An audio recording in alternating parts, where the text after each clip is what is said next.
The sun was dipping behind a quiet American town when two 14-year-old twin sisters walked home, one with a soft, gentle smile on her black-colored cute face, and the other with sharp attitude on her white-colored cute face.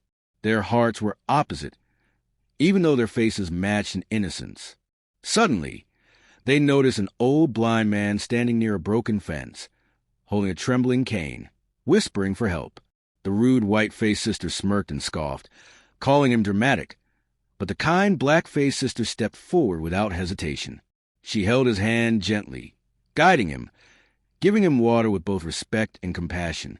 But the moment her fingertips touched his trembling hands, the air around them shifted. The wind stopped, the light changed, and something impossible began to happen. The blind man smiled, a smile too powerful for an ordinary human. The rude sister froze. The kind sister's heart raced, because that old blind man was not a man at all. The evening breeze carried the soft scent of falling leaves across the quiet neighborhood. Houses lined both sides of the street, each glowing with warm yellow lights as families settled into their evening routines. The two sisters walked side by side, their footsteps echoing against the cracked pavement. Though twins, the contrast between them was striking. Amaya, the kind twin with a beautiful black-colored face, carried a softness in her eyes that made strangers feel safe. Ilara, the rude white-faced twin, walked with her head high, her eyebrows slightly raised as if the world existed merely to entertain her annoyance. People often said the girls were like day and night sharing the same sky. Their evening walk had been quiet until they heard a shaky voice calling from ahead. Amaya's eyes instantly softened, while Ilara rolled her eyes dramatically. Near the edge of the sidewalk stood an elderly blind man. His gray hair fluttered in the wind, and his fragile hands tightened around a worn-out cane. His clothes hung loosely, dust covering the edges. He looked lost, trembling as if the world around him had vanished. "Is anyone there?" he whispered, his voice weak but desperate. Amaya stepped forward instantly, but Ilara grabbed her arm with irritation. "Ugh! Don't tell me you're going to help that random guy. It's not our job to babysit strangers.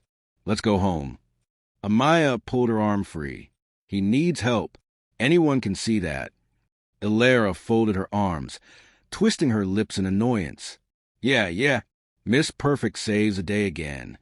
But Amaya ignored her, walking toward the old man with gentle steps. "Sir, are you okay? Do you need water?" The old man's head lifted slightly, his faded eyes searching for a voice he couldn't see. "Child, is it you? Could you help me?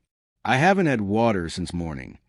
Amaya immediately took the bottle from her bag, unscrewing the cap. "Of course. Here, drink slowly." Ilara scoffed loudly from behind, flipping her hair. "Seriously? He's probably exaggerating. Why do you trust everyone?" Amaya didn't respond. She lifted the bottle to the man's lips. His hands trembled as he held hers for support. The moment his skin touched her palms, a gentle warmth spread across her arm. It wasn't uncomfortable.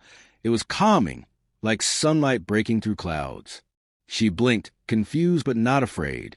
Ilara raised an eyebrow. "EW, can we go now?" The man took a long sip, breathing out slowly as if life itself returned to him. Then, as he lowered the bottle, he asked softly, "What is your name, kind child?" "Amaya," she answered with an innocent smile. "And this is my sister Ilara." He nodded slowly, as if he already knew. A heart of light, carried by a face of black. The world doesn't often understand such beauty. Ilara scoffed. "That's weird. Can we leave now, please?" The old man stood a little straighter, his posture shifting unnaturally smooth. The wind around them quieted, as if the world was holding its breath. His eyes, though blind, glowed with a faint golden shimmer. Amaya felt her pulse quicken. Ilara stepped back, her fake confidence fading. "Amaya," the man said in a voice that suddenly sounded deeper, stronger. "You helped me without judgment, without fear, without hesitation. Children like you are rare." He lifted his face toward the darkening sky. The golden shimmer spread from his eyes to his skin, faint lines illuminating like cracks of light breaking through stone. The world brightened around him, not blinding, but warm and powerful. Ilara gasped, What is that?" "That's not normal. Amaya stepped back, but the man lifted a calming hand. Do not fear, child. I am here because kindness calls to me. I walk the earth disguised, searching for hearts pure enough to see beyond appearances. Ilara trembled. An angel? You're an angel? The man smiled, a gentle yet ancient smile. Yes, and the world sees everything your hearts choose, kindness or cruelty. The wind swirled around them, lifting leaves in soft spirals. He turned to Amaya. Your heart, child, shines brighter than your sister will ever understand. Ilara snapped. Hey, don't insult me. But her voice faded when the angel raised his hand. Light wrapped around Amaya, forming soft golden strands that danced like ribbons in the air. She felt weightless, warm, protected. The angel's voice softened. You helped me when you thought I was helpless. But in truth, I came to test the hearts of those who cross my path. And you, Amaya, have passed a test many fail. Ilara clenched her fists. So what? She gets a trophy now. The angel didn't even look at her. You mocked suffering. You laughed at pain. Your heart is clouded with pride, but not beyond saving. Ilara blinked in shock. Saving? Saving from what? The angel looked into her eyes. Ilara felt exposed, seen fragile. For the first time, she understood how ugly her behavior truly was. Amaya stepped toward her sister. Ilara, it's okay. But the angel shook his head. Only she can choose to change. He placed his glowing hand gently on Amaya's forehead. A pulse of light traveled into her. Visions filled her mind. Visions of kindness. Future paths she could take, lives she could heal, destinies filled with meaning. When the light faded, a small golden feather appeared in her palm, warm and shining. This, the angel whispered, is a symbol of your heart. Whenever you choose kindness, it will guide you. Use it well. Ilara stared with jealous disbelief. Why does SHE get that? The angel's voice deepened. Because she earned it.